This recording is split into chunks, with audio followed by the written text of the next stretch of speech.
Um abraço para você que nos acompanha. Hoje aqui nos estúdios aqui da Montanhês Web, nós estamos recebendo Dr. Marciano Borges de Melo.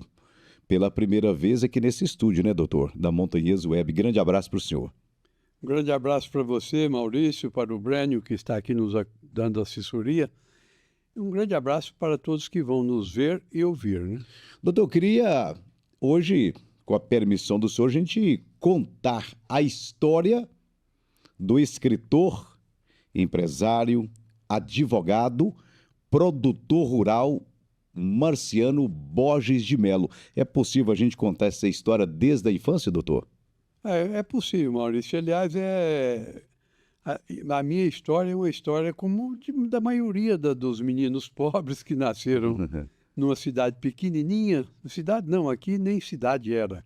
Quando eu nasci na Macaúba, né, na fazenda do meu avô, quando eu vim para cá, deve ter sido lá pelos idos de 1950, que eu já me lembro do meu pai como farmacêutico. Eu não me lembro dele quando trabalhava na roça, ele foi também um trabalhador rural e tudo e tal.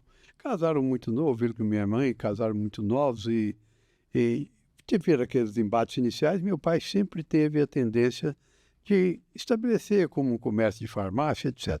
Veio para Vazante, para Lapa do Pamplona, nome que nunca deveria ter sido modificado. Eu falo isso com tanto pesar, porque quando emancipou devia ter ficado Com esse nome. Lapa do Pamplona. Tá, mas o senhor nasceu em Vazante ou o senhor veio para Vazante? Não, eu vim para Vazante. Eu nasci na Macaúba, que é município de Vazante, né? Macaúba das Vazantes. Na letra do Goiá fala: Cantada pelo Goiás. adeus, adeus, Macaúba das Vazantes. Essa razão é porque ele, Uhum. Goiás, ele vivia muito ali na região da Macaúba, inclusive lá no meu avô, o pai dele viveu por lá, os irmãos dele e tal. Agora, aí quando eu me dei por mim, já com meu pai mexendo com farmácia, e eu, um menino ali criado numa uma pequena corruptela, que a gente fala corruptela, né? Uhum. Vazante era ali em torno do santuário de hoje, né? Que era a igrejinha lá em cima, que não deveria nunca ter sido demolida também, e eu tenho esse pesar. E ali a gente foi criado com a porção de meninos da nossa idade, que infelizmente os meus amigos de infância, poucos estão aí conosco. É um pesar muito grande que eu tenho também, porque eu sou uma pessoa que estimo muito o passado, as pessoas assim, que conviveram comigo. E aí, então, eu matriculei nos primeiros anos de escola. Tinha uma escolinha ali, exatamente ali onde é o início da Avenida Paracatu, onde tem escrito aquele Eu Amo Vazante, ali tinha uma escolinha. Minhas primeiras letras foram ali, primeiro e parte do segundo ano. Aí meu pai mudou-se para Unai, nós fomos para Unai, e lá eu fiquei, nós ficamos de 52 a 54. Vazante emancipou em 53, exatamente no final do ano de 53. Meu pai foi chamado de volta porque ele seria um possível candidato a prefeito na primeira eleição, porque ele era muito, muito querido pela população, mas em razão até da profissão, né? O farmacêutico naquela época ele era praticamente um médico. Meu pai, não é porque meu pai não, mas foi um santo homem, ele viveu só para servir. Então, aí nós voltamos para Vazante. É isso, o senhor tinha quantos anos? E eu tinha 9 anos. 9. 9. Porque eu sou de dezembro de 44, mas 54 eu faria no final do ano, é que eu faria os 10 anos, né? Então, com 9 anos, aí eu voltei e matriculei de novo. E aí eu já fiz o famoso quarto ano, naquela época era um diploma de quarto ano, era muito importante. E foi muito importante para mim, porque com esse quarto ano eu servi a nossa cidade aqui por muito tempo. Já no grupo escolar Canto Ulloa, com a professora Dona Conceição de Andrade Ferreira, que eu estimo muito, eu sempre a visito. Ela ainda está aí viva, com seus 90 e tantos anos, e eu tenho muita estima por ela, como naquela época a gente tinha a professora como a segunda mãe. Uhum. O respeito era O diferente. respeito era diferente, outra coisa. Foi a minha professora que me deu o diploma de quarto ano, eu não me esqueço dela nunca, né? Então, aí eu fiquei, porque não tinha mais escola, aqui não teve mais escola. E eu fiquei por aí e sempre servindo, porque o quarto ano já me deu as letras, eu sabia escrever, sabia ler, sabia fazer contas e etc. E numa terra onde o pessoal, não por questão das pessoas, mas questão do momento ali que ninguém teve oportunidade, tal. Então, quem sabia ler e escrever já era alguma coisa, né? Já era E o senhor ajudou, já, a partir desse momento, você começou já a ajudar algumas pessoas. desde menino, desde Uhum. menino. Eu, por exemplo, quando criou a primeira conferência de São Vicente de Vazante, eu fui secretário. Secretário é o que escreve, o que faz os papéis. A ata das reuniões, né? Tal. Aham. Então, eu fui o primeiro secretário, o senhor Alírio Rosa, o primeiro presidente. Veio de Patos de Minas, o doutor Benedito da Silva Correia Loureiro, que depois foi meu patrão quando eu fui enfermeiro lá em Patos, veio aqui para criar a Conferência de São Vicente. E nessa época, nós fomos, os confrades eram escolhidos, as pessoas, das poucas pessoas que existiam por aqui, né? E eu me lembro de poucos, lembro do senhor Benedito Barreto, o senhor Alírio, que foi, o senhor Afrânio, e alguns outros, assim, não me vem à memória. E, e eu continuei sendo o secretário, né, em tudo. E aí passei a secretariar tudo, inclusive na polícia, os delegados da época eram pessoas das melhores qualidades, mas Tinha essa tinha dificuldade. dificuldade enorme, né, não sabia. Tá, doutor, voltando, digamos, lá no início, né, quando o senhor falou que são momentos que não fogem da cabeça, que ficam ali sempre na memória, a gente sempre lembra, que é da infância, ali próximo do santuário, próximo da Gruta Lapa Velha. Dos amigos ali, cita alguns aí só pra gente lembrar. Ainda tem um que está aí entre nós, que é o João Gervásio, né? João Gervásio era um deles. Tinha o Zezé da Petita. Eu imaginava que o João Gervásio não era da nossa região. João Gervásio. É porque ele nasceu e cedo deve Não, ter saído, né? depois é que ele foi para Brasília, mas João Gervásio, ele nasceu na região de Claro de Minas, em Claro de Minas, e veio para Vazante com a mãe dele e ficou por aí. Ele é bem mais velho do que eu, no caso, mas era aquele meninão no meio de nós, inclusive muito levado. João Gervásio, até hoje ele ainda tem umas tiradas engraçadas, né? Era muito gostoso. Tá vendo como que são as coisas, né? Eu imaginava que o João Gervásio não era, como dizer, gente da gente aqui da cidade de Vazante. Então ele é de Vazante, o João Ele é de Gervásio. Vazante, e depois ele foi para Brasília, ingressou na Polícia Federal, né? E lá ele se aposentou e voltou E pra retornou. origem, e retornou para a origem. Aham. Pessoa excelente, um grande amigo, né? E uma pessoa que a gente gosta muito. Mas, olha, você pensa bem, eu já perdi o Zé Luzia, Zezé da Piquitita, ou com O Virmondes, o padre já, o irmão, o baiano, o Baianão. o baiano eu conhecia ele ali na porta da igrejinha velha, que era ali onde tem aquela coisa redonda lá com a santa em cima. Uhum. Ali era a igrejinha velha, que nunca deveria ter sido demolida. E eu conheci o baiano ali, naquele local ali. Me lembro assim, com nitidez, como se fosse hoje. Que naquela época, 9 horas da noite, era tarde, eu estava por ali, as barraquinhas, poucas ali em frente para a igreja, quer dizer, ficava de frente para a entrada da cidade lá para cá, Isso já a festa da Lapa. festa da Lapa. Festa da Lapa. E quando eu vejo aquele menino lá assim diferente, eu cheguei, me aproximei assim, e ele me aproximou de mim, e eu intimando um relógio, que eu era servente de pedreiro no santuário, que o santuário não existia. Na igreja, daí, servente de pedreiro ali. Na construção o Na senhor construção, participou. servente de pedreiro, graças a Deus.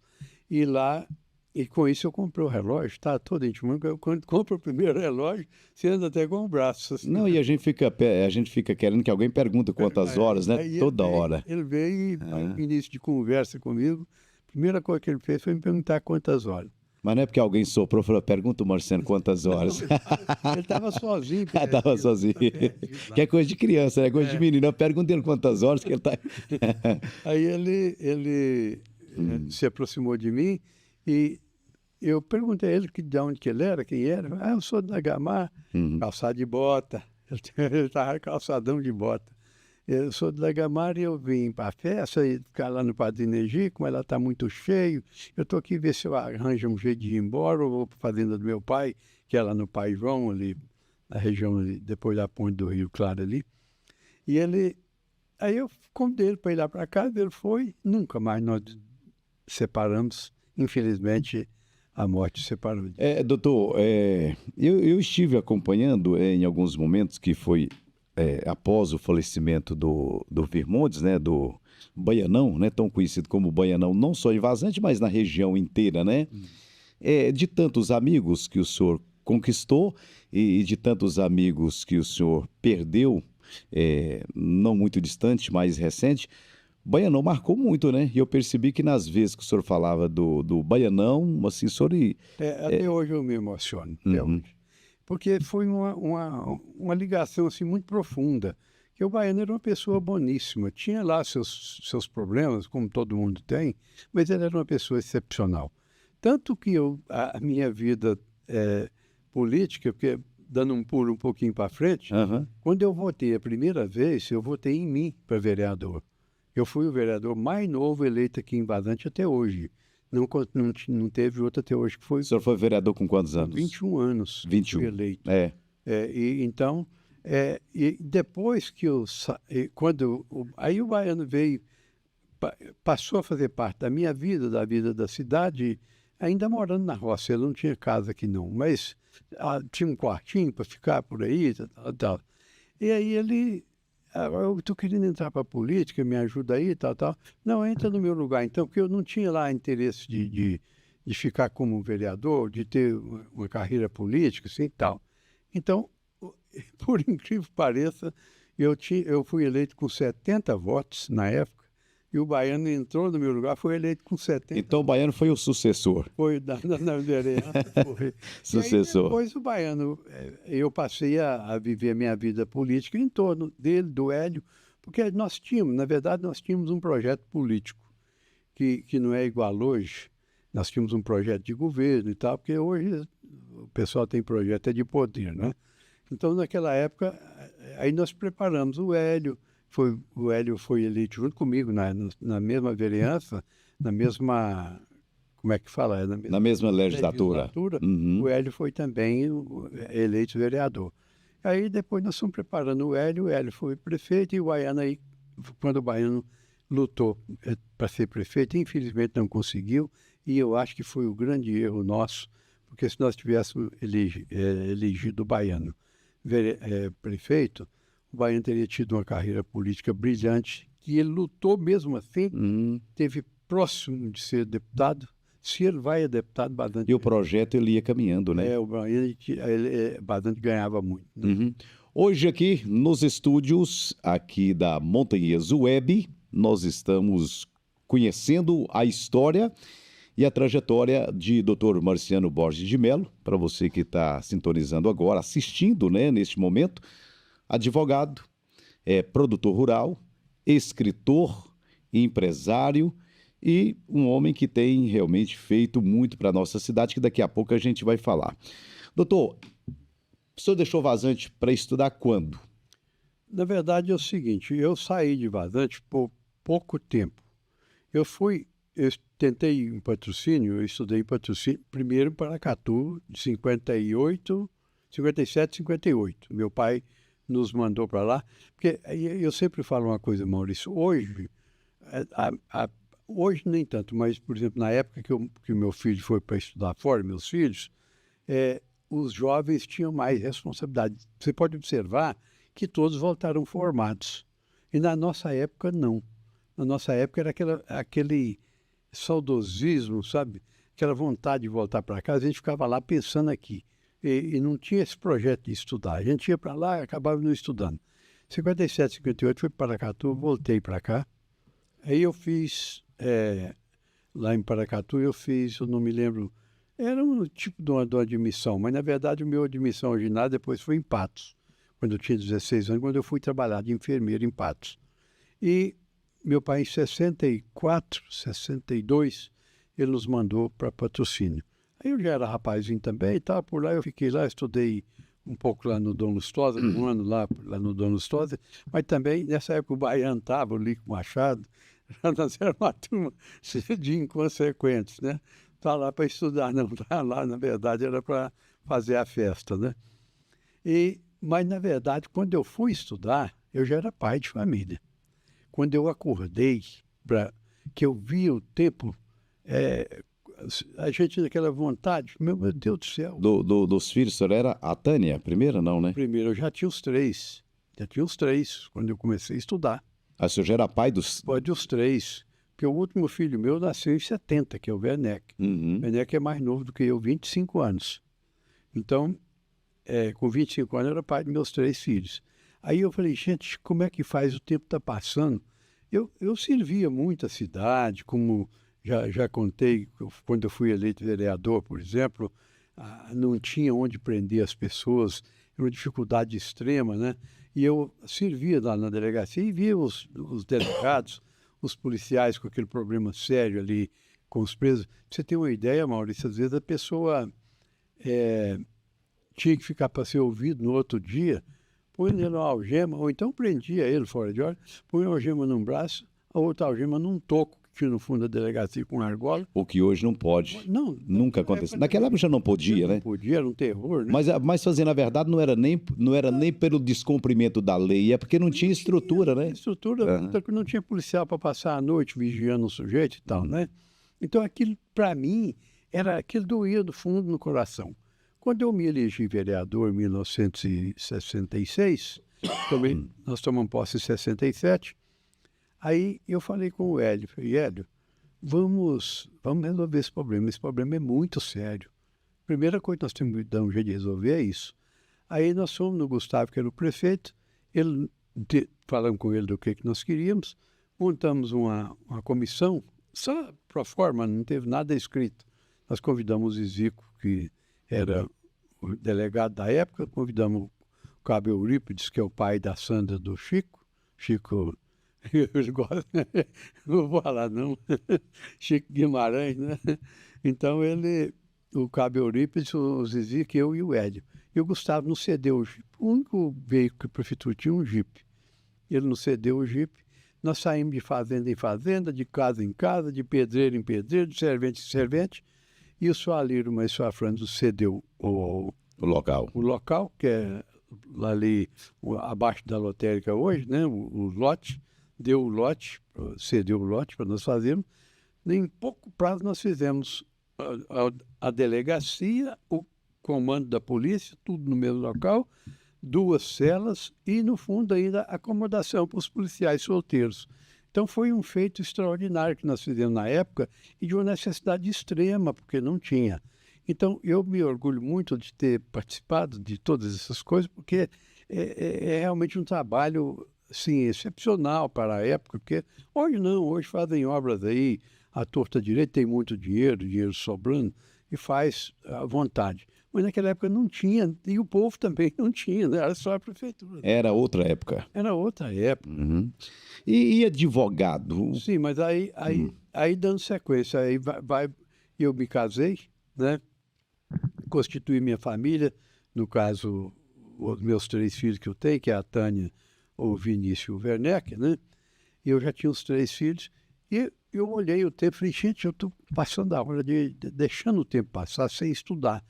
E surgiu o famoso projeto Minerva, que era exatamente o governo soltou as apostilhas para ser vendidas, criou-se as apostilhas para ser vendidas nas bancas. A gente comprava as apostilhas, estudava e fazia as provas nos colégios estaduais, que na época só tinha em Patos, colégio estadual. Então, eu convidei outros amigos aí, João Vitor, o próprio Gustavo Solis, que na época também precisava de correr atrás, Erval, o Nicanor. Desse cursinho que nós criamos, nós formamos 5 pessoas em curso superior. Foi estrondoso o resultado.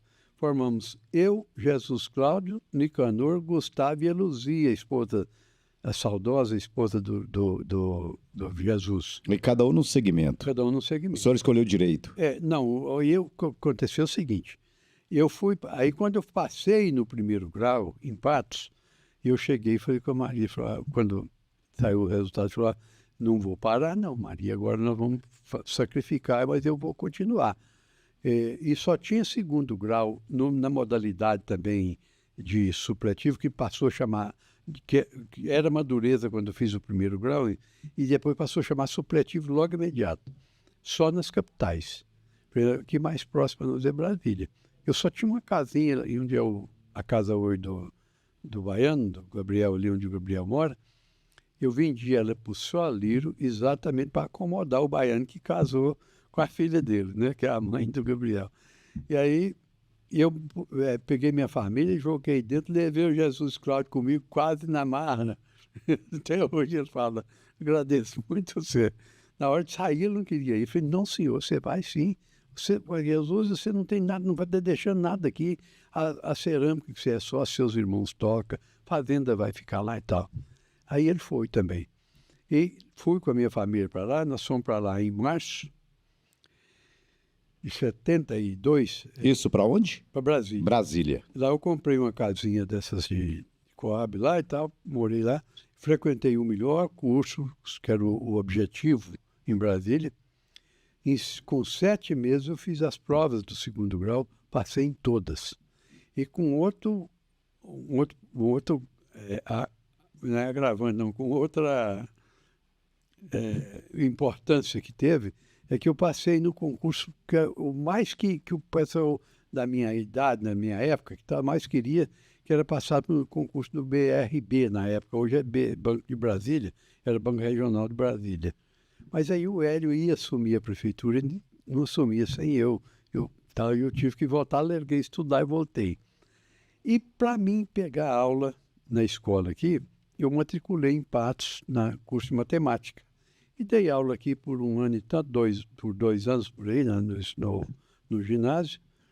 Mas num belo dia, eu fui em São Paulo, no casamento do irmão meu.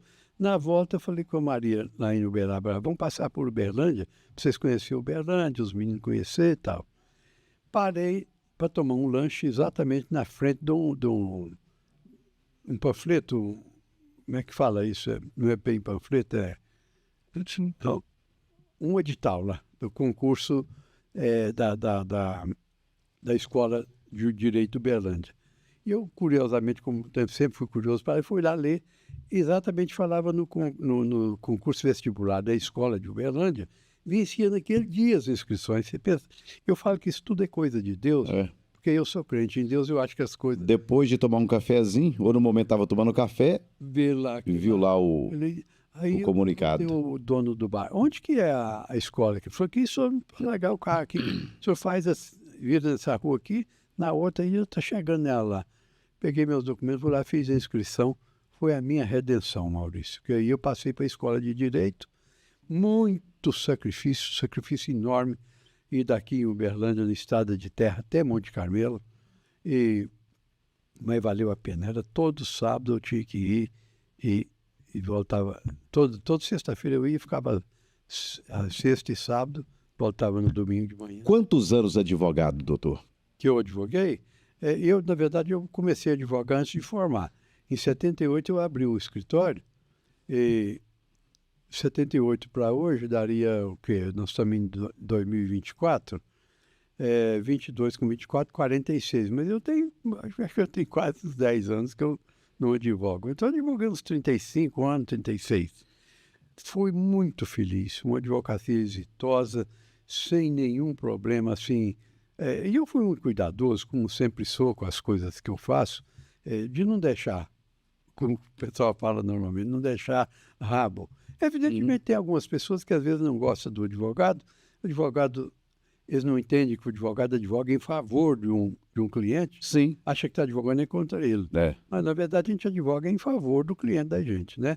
E ele tem o advogado que advoga em favor dele. Mas... E o senhor já tinha vontade de fazer direito ou foi uma coisa assim que o senhor escolheu sem saber se realmente queria ser advogado? Eu falei aqui, agora mesmo repito, isso é coisa de Deus. Deus me levou lá naquela lanchonete, colocou aquele edital na minha frente e me deu a profissão que eu nasci para ser advogado. Na verdade é isso. Mas eu queria fazer medicina, mas em razão do que meu pai foi a vida inteira. Farmacêutico. Farmacêutico, eu fui enfermeiro lá em Patos. E, inclusive, esses dias eu encontro que o meu certificado de admissão ao ginásio, que o pessoal não sabe o que é isso. Era um vestibular para entrar no ginásio. As escolas eram tão poucas que você tinha que fazer um curso Sim. para poder entrar para ser escolhido. E eu fiz no Olímpio de Barros, lá em Patos, sabe? Mas aí, com isso, minha mãe morreu e eu desagregou tudo. Em 1961, voltei para trás. Fiquei aquela situação que eu não, até na verdade não tinha que ter voltado, mas aquela necessidade de ficar pelo menos com a família, né, assim, e tal. E aí, foi a razão que talvez eu tivesse feito medicina se eu tivesse continuado em Patos, né? Hoje estamos contando a história aqui de Dr. Marciano Borges de Mello nos estúdios da 93. Doutor, antes da gente entrar nos feitos, depois dessa experiência como advogado e por gostar de vazante, e por ter esse bom relacionamento com os vazantinos, quase que o senhor não seria advogado ou ninguém, hein? O senhor tem uma história também interessante que é do AA. Exatamente. Mas eu já era advogado. Quando nós criamos a AA, eu já era advogado. Mas acontece o seguinte, que o mau hábito que se cria dentro da sociedade com bebida alcoólica, ele é muito forte. Não, beber só socialmente, não sei o quê, mas o socialmente ele é muito grande, que hoje eu estou bebendo com você, que é meu amigo, amanhã com o Breno, que é outra amiga, amanhã com o outro, é o social. É muito relativo, né? Relativo. Será que está bebendo socialmente mesmo? Exatamente, mas hoje nós temos, em estudos lá dentro do AA, nós sabemos que quem consome, normalmente, vamos dizer, todo dia, uma latinha de cerveja, ele é alcoólico. Uhum. Ele é considerado um alcoólico, né? Então, mas aí o que acontece é o seguinte, eu não era daqueles igual a gente ouve, aliás, os depoimentos lá são muito sigilosos e tal, mas essas histórias muito bonitas que eu acho demais lá no AA, tal, eu não era daquele ponto, mas era um ponto prejudicial. E eu, como eu falei, parece que eu nasci para ser advogado e eu tive um acolhimento enorme. Eu não sou pessoa de sujar o prato. Por exemplo, eu tenho um respeito enorme pela família Rosa, pelo seu Afrânio, seu Alírio, pelos Valdivino Machado, por todos os outros, aquelas pessoas daquela época importantes que tinham por aí, tal, que me confiaram os trabalhos, inclusive o seu Antônio, pai do Toninho, também me confiou um trabalho importante, tal. Isso me criou uma responsabilidade enorme e o meu escritório explodiu. Logo eu estava soberbado de trabalho. Eu tinha que trabalhar, tinha dia até 2, 3 horas da manhã na máquina de escrever, primeiro manual, sem ser elétrica, e depois a máquina elétrica e tal. Foi um melhoramento, não tinha computador, não tinha nada. Então, o que acontece? Você com aquele mundo de trabalho. No outro dia você amanhecia de ressaca, como é que a cabeça ia pensar, ia dar conta de fazer? Da sequência, né? E o que acontece também? Aí já vem o sobrepeso, vem e tal, e de repente a pressão começa a querer subir. E um belo dia, Deus entrou na minha vida, dia 2 de maio. Eu gosto de contar isso, que é o meu renascimento. Dia 2 de maio, ressaca danada na festa da Lapa, como é normal, tal.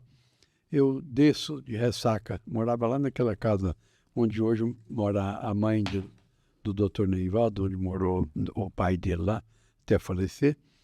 Eu desço de lá, na ressaca que não tinha tanto. Parei ali no Nenês Bar, onde hoje é o Supimpa, sentei lá ao lado, pedi uma cerveja gelada, ele trouxe, fui beber, o organismo não aceitava. Era aquelas festas compridas, que já estava 3, 4 dias bebendo, tal. Pede um tira-gosto, o Nenê sabia fazer perfeitamente, trouxe, não aceitou. E Deus ajudou tanto que não chegou uma viva alma, meus companheiros de pôr nariz abaixo, meu Teixeira, doutor Geraldo, Baiano, nem e outros tal, não chegou ninguém. Aí eu dei uma introspecção entre mim, dentro de mim, eu mesmo falei, escuta, moço, vê sua vida aí, toma uma decisão. O que você quer? Você quer que seu escritório prospere? Você quer seus filhos adolescentes em bom caminho? Você quer conservar sua família? Você quer fazer alguma coisa pela sua cidade? Ou você quer sucumbir? Então, eu falei, a partir de hoje, nunca mais eu ponho um gole de bebida na minha boca. Essa é uma data que não tem como esquecer. Não esqueço, importantíssimo para mim.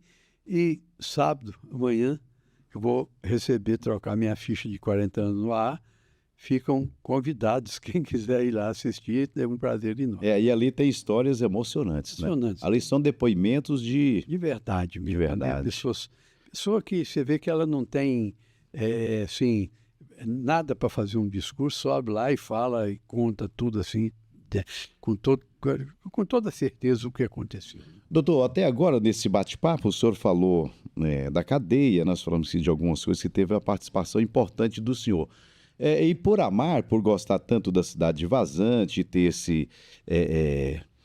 essa vontade de ajudar, né? Igual você falou, e até gratidão, né? E várias coisas o senhor usou essa palavra, de ser grato, de não cuspir no prato, né? Que ali ajudou. Vários feitos, por exemplo, o fórum qual foi a luta do senhor para a instalação da comarca em Vazante? Aí eu, como advogado, sabendo da dificuldade enorme que para o advogado era muito difícil, para o advogado na época Marciano, que era praticamente só eu aqui, depois vieram outros colegas e tal, era muito difícil. Mas mais difícil era para o povo.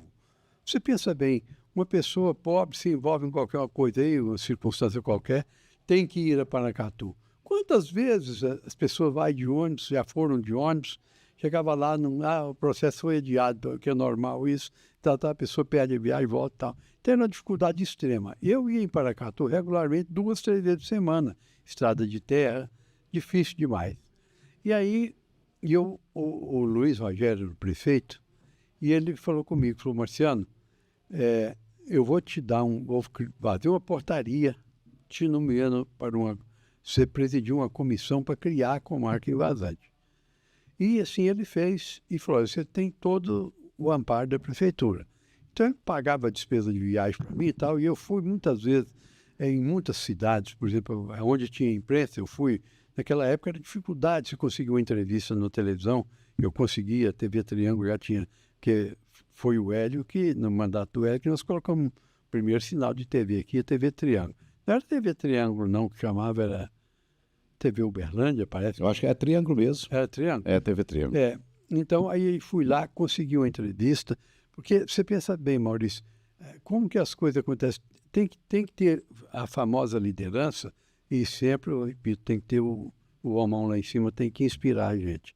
Porque como que fui eu que fui lutar, não só pela comarca de Vazante, que eram diversas comarcas no estado de Minas Gerais que precisavam ser criadas.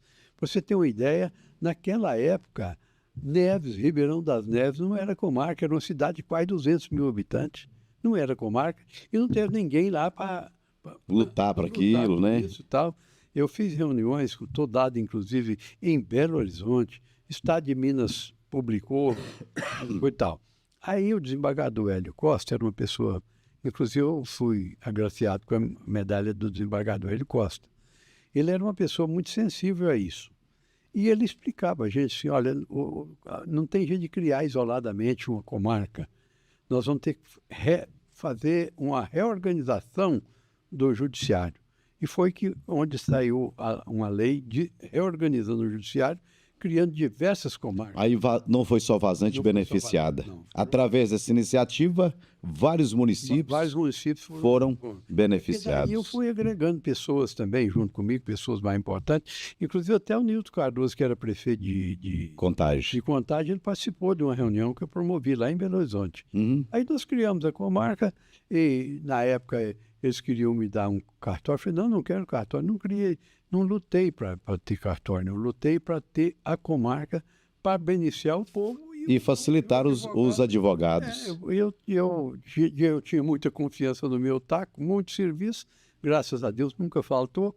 Meu escritório tem aí a sequência aí na pessoa do meu filho, que graças a Deus é considerado aí na região como um dos melhores advogados. Excelente profissional. Doutor, e outros feitos também, como por exemplo aqui, eu estou olhando e tem até o jornal também, laticínios. O laticínios Coatá, hoje Coatá, ele nasceu de uma necessidade também. Aliás, tudo é necessidade. Eu visitei São Gotardo uma época. São Gotardo, toda a cidade tinha uma fábrica de cachaça. Não sei se ainda tem até hoje. Uma briqueta de cachaça, sabe? E lá produzia leite também. E o que acontecia lá? O mesmo que aconteceu, que estava acontecendo aqui em Vazante. Que nós, na época do Hélio também, nós trouxemos a Nestlé, que não tinha nada, não tinha captação de leite nenhuma, que era tudo na base do queijo. Aí, lá em São Gotardo. São Gotardo, pagava-se, vou falar um número redondo para você ter uma ideia. Por exemplo, o leite cota, que é aquele que se trata da vaca, é um leite que custa dinheiro, pagava-se a R$1. Durante esse prazo, você colheu 200 litros por dia. Quando foi no período das águas, aqueles 200 litros era pago por um preço bom, e a sobra, que era aquilo que o fazendeiro tinha de graça, que era os pastos naturais, né? E tal, 50 centavos, era metade. Eu falei assim, está errado. Vamos procurar um jeito. Tinha um laticíniozinho aqui, ali na rua Osório Soares, ali, um laticíniozinho ali, tem um pessoal lá. E aí nós tivemos a ideia, vamos procurar esse laticínio, vamos criar um laticínio para nós, bastante grande, que o fazendeiro leva vantagem com isso. Aí nós reunimos 20 produtores de leite, na época eu me incluía, com pouco, os outros eram muito mais tirados, eram muito mais leite do que eu, mas eu já era um produtor rural. E aí nós criamos, 20, 50% da empresa. E o pessoal de São Paulo, que era o dono do laticíniozinho aí, os outros 50%. Aí, quem é que vai administrar isso? O Marciano. Interessante que sempre era o Marciano, né? Administrei com todo carinho, fiz a primeira captação de leite, o primeiro escritório, a primeira fábrica, enfim, o primeiro laticínio lá fui eu que construí. Mas aí vem o fazendeiro, eu sempre falo que o fazendeiro é igual o boi que ele tem, ele não sabe a força que possui, né? Virou aquela desagregação, não, vamos vender isso, esse povo de São Paulo, que patatê, eles é que negociavam os queijos lá, ninguém ia sair daqui para ir lá negociar queijo, né? Tal. Vamos vender isso e tal. Enfim, vendemos. Mas criamos a segunda maior empregadora privada do município, que eu E foi através dessa iniciativa que despertou interesse para o pessoal de São Paulo, quer dizer, é viável. Exatamente. É viável. É viável. Né? E hoje você vê que é importantíssimo, é uma empresa importantíssima, produz um mundo de leite, capta um mundo de leite. Geração de emprego, né? Aquece, né, a cidade. Me parece que são mais de 200 empregos diretos. Agora, e os indiretos, né, pessoal? Doutor, e a cooperativa?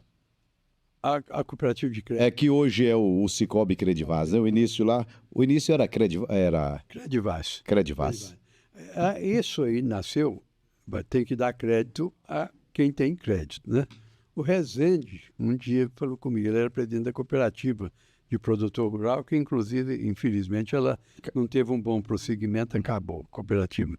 Ele falou comigo, Marciano, você que gosta dessas coisas é trabalhar em prol do povo, né? Você que gosta dessas coisas, vamos criar uma cooperativa. Como é que se chamava isso? Um banquinho, né? Uma cooperativa de crédito. Vamos. Aí ele falou, não, pode tomar conta aí que vai dar certo. Tal. Aí na época você via a dificuldade que era, nós tivemos que arranjar um contador lá onde se fazia a operação à beira do rio, lá no antigo Porto Real, como diz o Ligico, a cidade na beira do São Francisco, lá onde levava... Não é Iguatama, não. Iguatama. Tem um contador lá em Iguatama que criou uma cooperativa. Aí ele tem os caminhos. Aí eu contactei esse contador de Iguatama e tal, e arregimentei os 20 sócios, que precisava ter 21, mais 20 para poder criar a Credivaz.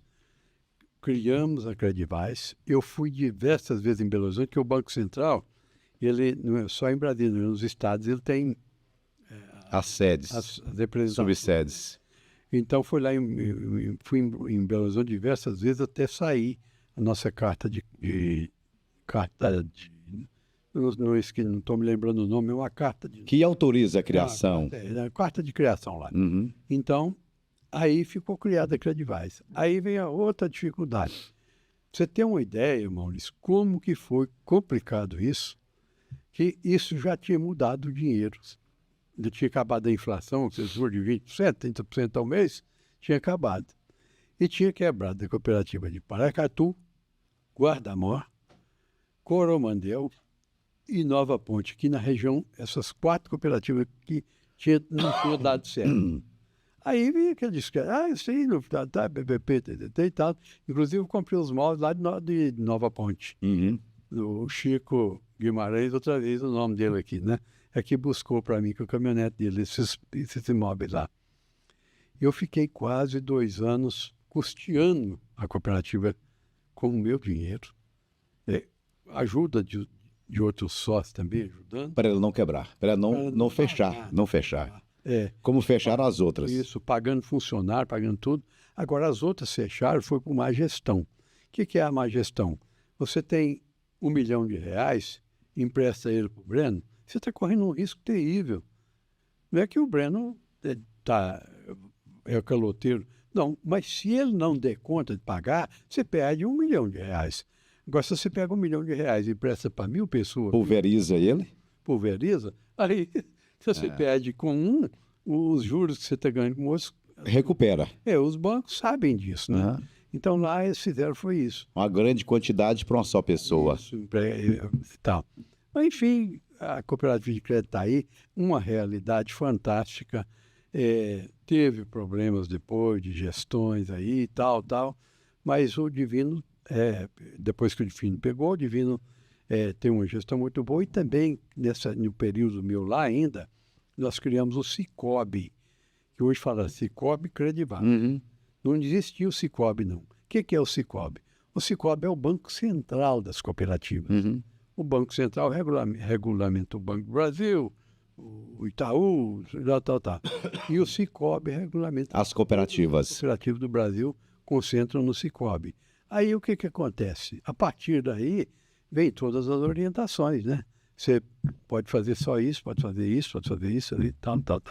Então, houve essa mudança fantástica, né? Que ajudou demais e também uma fiscalização séria, né? Do Cicobi não deixou acontecer como coisas que aconteceram aí que deixa para lá. Doutor, agora, essa iniciativa eu agradeço. Quer dizer, todos eu agradeço que eu moro em Vazante, né? Mas essa iniciativa aqui, essa menina dos olhos do doutor Marciano Borges de Mello. Rádio Montanhesa. Montanhesa. A Rádio Montanhesa, vamos dar crédito também a quem tem, né? Primeiro nós tivemos aqui uma Rádio Montanhesa pirata, não sei se vocês têm conhecimento disso. Aí eu lembro do senhor contar as histórias e tal. Aí, o que era a Rádio Montanhesa pirata? O Nadir Vieira Dias, que é meu amigo de infância, é vivo, é um dos que são vivos até hoje, mora em Brasília. Traz ele um dia.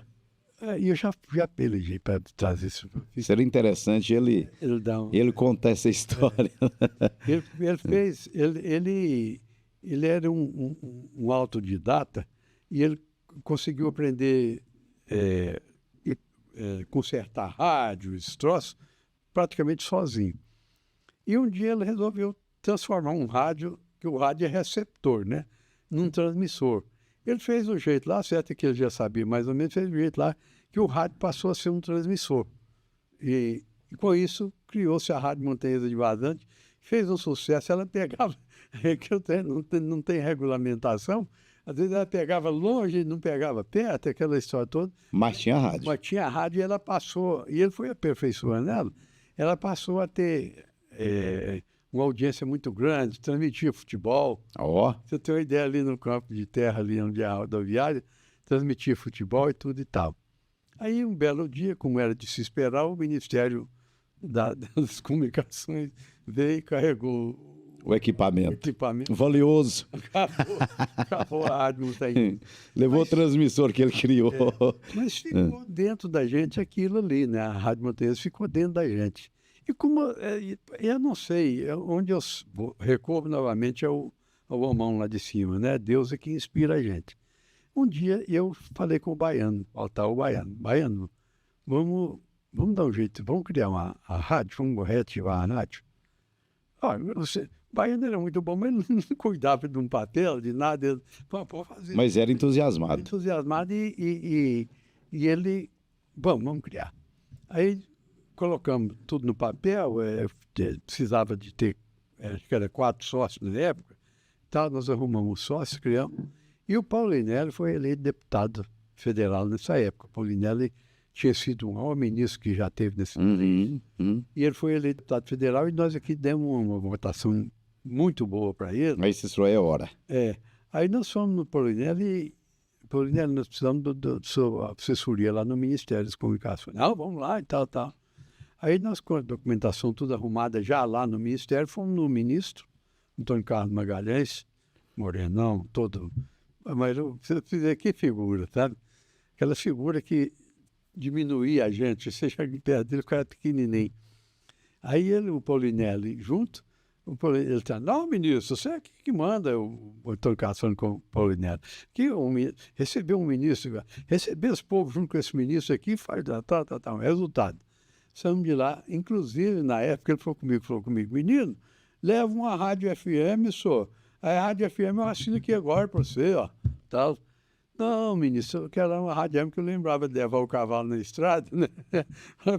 Que a rádio Nós queremos uma rádio mais simples, mais de povão. A FM era elitizada, né? A rádio FM só tocava música diferente. Naquela época era. E pegava só dentro da cidade. E, na verdade, eu queria uma rádio para servir o povo, né? É o espírito de servir, né? Que a gente queria uma rádio para servir o povo. Porque o pessoal não entende das ondas, né? A FM é onda horizontal e a FM vertical. Então lá tinha lá o ranchinho lá. Lá nas bibocas. Hoje até que a FM tem uma penetração fantástica, com certeza tudo evoluiu, tudo melhorou. Com certeza. Uhum. Então, aí nós criou. Aí veio o problema depois da instalação. Aí o baiano saiu, na hora de botar o Germano saiu fora e tal, o Joel também foi um dos sócios, saiu fora, e tal, o Policiano também saiu fora. No final da história, que é uma etapa, o Benedito mais o João entraram para nós fazermos uma rádio montanhesa funcionar. Foi daí, a partir daí, então, que nós colocamos ela no ar e está até hoje aí essa joia, essa obra-prima que nós temos aqui em Vazante, né? Que serve demais, não só para vocês que têm os seus empregos aqui, mas para a população de uma serventia extraordinária, né? A gente não pode querer esconder isso, né, da gente. A felicidade é extrema, porque você pensa bem, se nós temos essa rádio aí, é através de um esforço que teve, o pessoal tem que entender que muitas vezes as pessoas veem a coisa assim, acham que caiu do céu, não? Acho que acontece da noite para o dia, né? E não é assim, né? Não é assim, não. Existem muitas viagens, muitas demandas. Nesse meio prazo, Maurício, eu fui, assim, eu ocupei muito meu tempo em servir a comunidade, assim, despretensiosamente, que eu nunca pleiteei, por exemplo, nunca pleiteei em razão disso, eu nunca pleiteei nada. É tirar proveito, né, daquilo, né? Eu estou fazendo isso porque Amanhã eu vou candidatar isso, sim, vou candidatar aquilo e tal, né? Não, nunca tirei isso. Isso aconteceu de forma natural e isso é do Marciano Borges de Mello. Isso mesmo, você é criado aqui e tal. Porque eu poderia, por exemplo, quando eu formei, a nossa escola em Uberlândia era uma escola cosmopolita, ela vinha gente de todo lugar. Vinha do norte, do sul, lá do Rio Grande do Sul, lá do Pará, lá de todo lado, tinha alunos, colegas lá, né? Foi quando criou o estado do Mato Grosso do Sul. Tinha um prefeito de uma cidade que hoje é da grande capital lá do Mato Grosso do Sul, que é... Me ajuda aí. Eu sou ruim de geografia e de história, viu, Breno? Mato Grosso do Sul, a capital é... Cuiabá. Não, Cuiabá é Mato Grosso. Campo Grande. Da grande Campo Grande. Meu colega, Marciano, vai para Campo Grande. Vai para Campo Grande. Campo Grande vai ser a capital, agora é a capital do Estado Novo. Lá vai precisar de mais de pessoas da sua inteligência. Vai para lá, eu te dou serviço na prefeitura. Você vai trabalhar lá, tá. Mas eu já tinha começado a minha advocacia aqui, e aquele atavismo, né? Eu quero estar na minha terra, na minha cidade, claro, sem dúvida. Então eu deixei assim, algumas oportunidades para ficar sempre aqui, e graças a Deus sou felicíssimo por isso, porque eu ajudei muito a nossa cidade aqui. Quem conheceu desde o primeiro prefeito até hoje e deixar as marcas que a gente tem aí, olha, Maurício, não tem nada que paga, não tem dinheiro. Como não tem dinheiro, alguns serviços de advocacia que eu fiz de graça, eu, por exemplo, eu não lembro dos dinheiros que eu ganhei muito. Sim. Eu fiz um patrimônio, eu não tinha nada. Mas o que marca é aquilo que fez Aquilo que eu fiz. e que a pessoa reconhece. Não, Ou realmente... se eu não tivesse feito, a pessoa teria tido... A gente não sabe nem o destino. O que seria, né, o futuro dessas pessoas. Então é isso que é a vida da gente, né?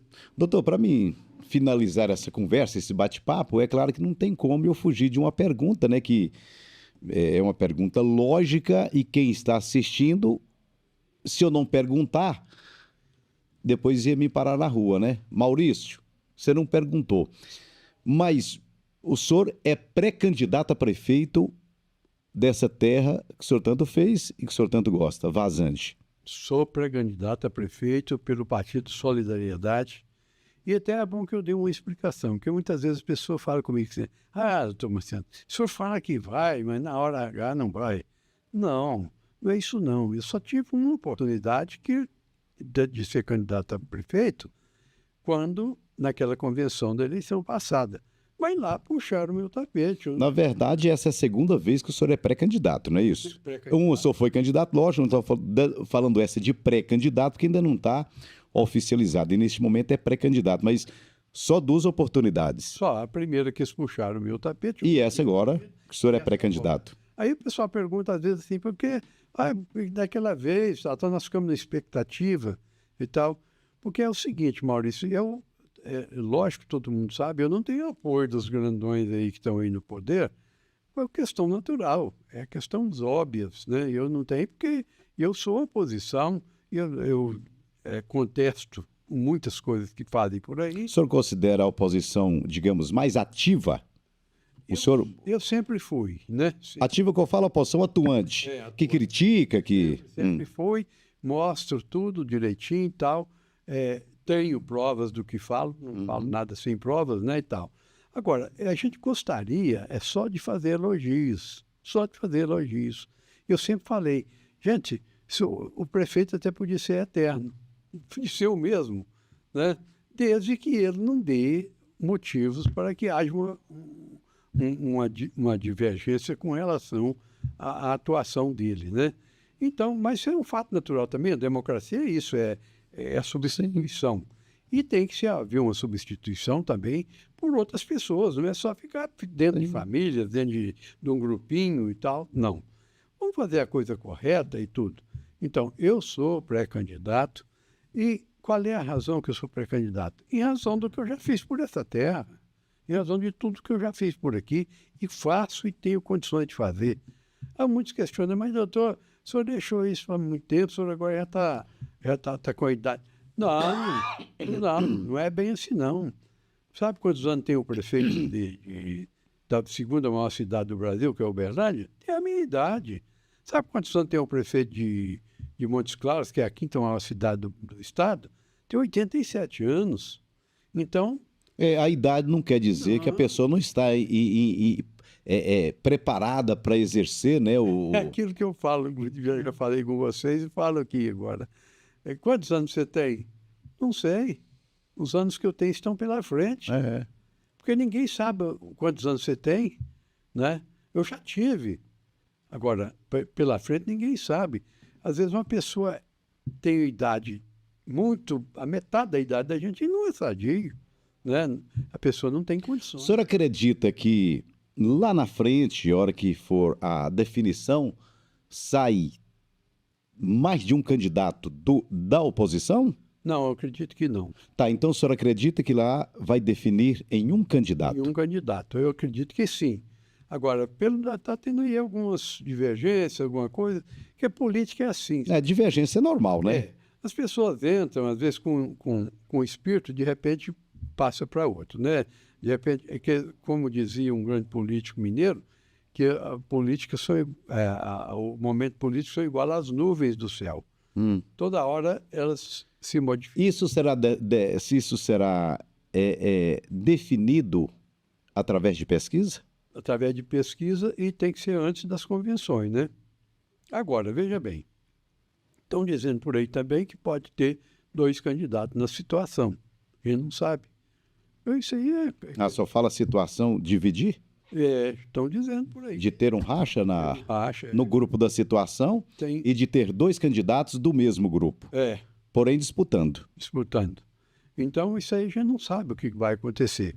E veja bem também, Maurício, uma hipótese, pode ter os 2 candidatos até na oposição, Sim. mas às vezes não chega até na eleição também, né? Isso aí E que para mim talvez não seria viável também, ou seria? Não, 2. Não é não. Não é não, porque toda disputa política, ela cria antagonismo, né? Uhum. Porque, na verdade, é assim, ele não me apoiou, não, a outro não me apoiou, e tal. Existe sempre essa história, né? A gente escuta isso ao longo dos anos. Eu sou muito experiente disso, que eu acompanhei desde o primeiro prefeito aqui até... O senhor conhece como funciona, né?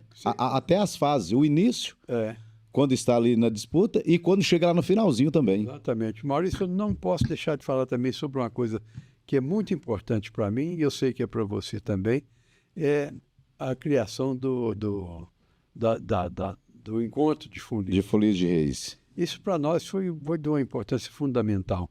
E onde que nós criamos isso?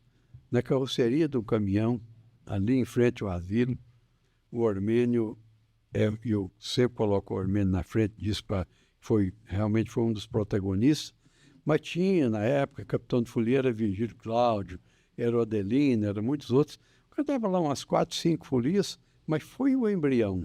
E depois transformou-se nessa coisa maravilhosa que tem aí, que conserva as folias de reis, esse folclore importantíssimo, né? O que nunca pode morrer, né, doutor? Nunca. Isso não pode acabar, né? São coisas assim que É uma manifestação cultural muito forte.